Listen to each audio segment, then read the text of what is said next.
mayong hapon mga kaparmer. Hapon ba ron? Palis. Ayong palis mga kaparmer. Natakaroon din bisan kung uwan ato kining gianhi ang atong farm tungod kay karong adlaw ang kubasa mao ni atong ikaduha ka semana. Nya kinahanglan na siya og abono. Kaya ato inuman sa aging semana ato ning gibutangan og organic sa ibutang ang sibilya. Tungod kay dili man gyud ko kontento kay kami taa kalabihan man ni sa una murag medyo anas na mao nga ato gani siyang giabagan og inorganic 14-14 atlas 14-14 ang atong giabag pero ato ning gi-apply tungod kay tinguan pod ang panahon maayo i-apply og abono kay tinguan dali mahilis mao ni update mga ka-farmers 2 weeks ni gikan sa pagtanom ang kabasa o kaning batong 1 week ni atong Sabado pa man nato ni gitanom inanay mga gabi din ni 1 week pa ni libot na ni kay dito sa dapin sa sapa natay kauban karon may mga bata nga atong maintenance pa dito sa ibabaw nga bahin nagabuno po sila sa mga putres ay ang ato pong putres 1 month o 1 week karon nga adlaw mao nga ato pong ipaluapan og abono kay atong yatiman ang atong mga tanong kay di po ni yatimanon parehas po sa tao ang bata og di po yatimanon di po mutubo mao nga kining atong natanom ato pong yatimanon kung sa tao pa gatason pero man tanuman mga atong abonuhan mao ni mga kaparmer ato ta sa unahan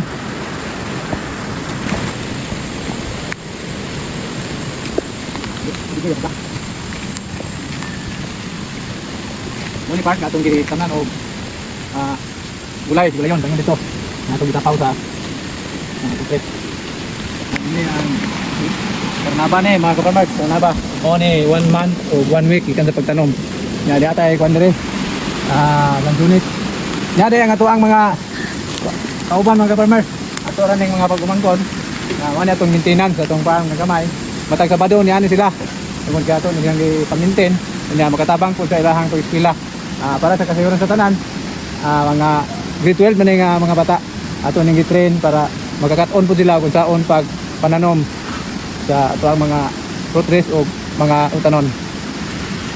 Kita sa punuan sa Lansunes mga kaparmer. Mao ni siya ang Lansunes. Dungan po nagtanom sa karnabang atong gitanom atong 1 month o 1 week. Unya na pud tay rambutan mga kaparmer. Na dinhi nga bahin ato man kuning pinik-pinik dito napita karnaba ang tunga kay mura mag yung piong mao ning naang Lansunes kay bugnaon nga dapit. Nanda po sa kilid mao ni mga rambutan mga kaparmer. Basig matingamo nga ato ning giduha. Tungod kay lison ni siya atong gitanom dili ni grafted. Unya paniguro ta basin og gingon nila nga naay buto. Di niya mubunga mao ning atong gibutang duha kay og asay buto ani pwede man nito putlon isip nito nang mubunga. Okay. Adong ta dire sa babaw. Oh. Ako tubo oh. Kapamer.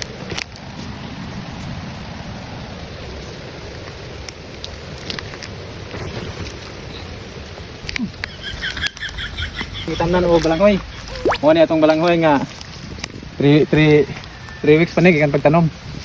Nya mao gyapon ato ni silang gi-applyan og 14-14 para safe jud ta nga mabuhi. Ina kini nga bahin katunga sa maong luna kani mao ni